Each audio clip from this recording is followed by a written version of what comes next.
Okay, in the last video I was looking at this map here, the boost limiter, and I said the next thing we need to do is to look at the single value boost limit. Now the single value boost limit is fairly easy to find in an EDC16. In an EDC15 you sometimes need a little number to use as your guide, and then you can put that number into the search section, go and search for that number, and right next door to it you will find usually the limit that you're looking for. Now with EDC16s there's often another clue, and you don't have to do any silly searching of numbers.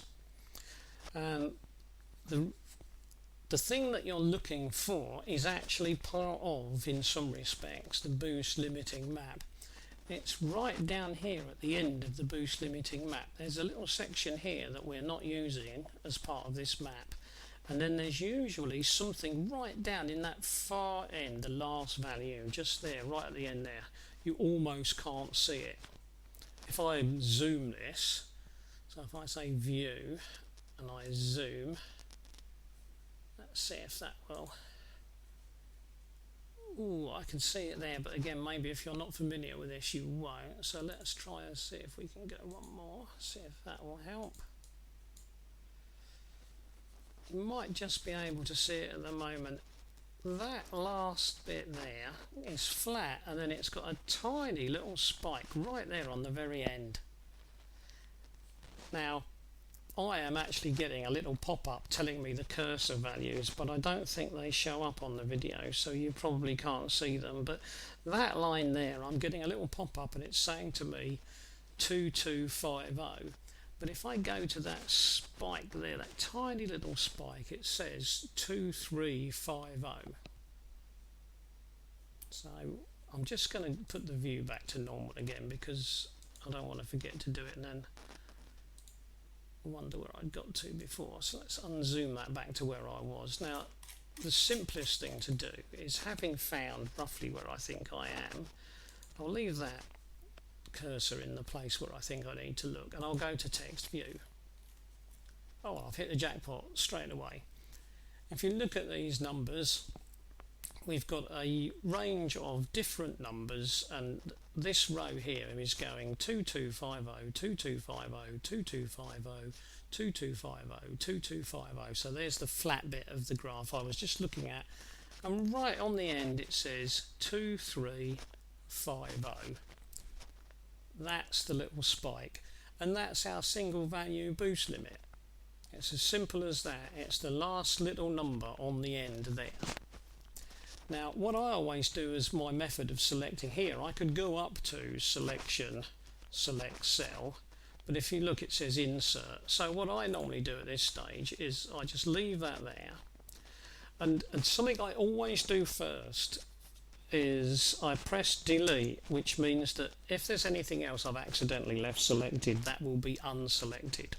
So I get into the habit, I just press delete, then I press insert, which is right next to it, and it becomes highlighted, and then I press K. So I go delete, insert, K, and there we are. I've got hardly what you'd call a map, but you know what I mean. Now you've got that little value there. I'll double click on it and it comes up and says map, and I'll put single value boost limit SVBL, and I will just put on here in words,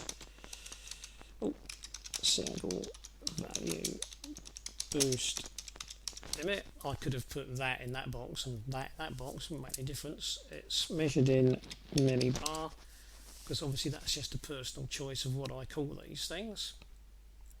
Now again, if I was doing this for the first time, and I think I did mention this on the EDC15s, I would be tempted to open the comment box and put a comment in here as to how I found it, or what I did, or why it's there, and so on, just to make life easier when I'm looking for things in future and I can't quite remember what I've done.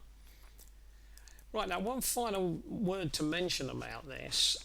If I just get rid of that, say OK, so we've got that, there it is over there. Occasionally when you go through these you get to the end and there's nothing there. In other words, this might go 2250, 2250, 2250, 2250, 2250, 2250. There's no little spike on the end. And if that happens, it simply means there is not going to be a single value boost limit. So there isn't one there. So the file will not be using that sudden boost spike to cut boost completely because it hasn't got one.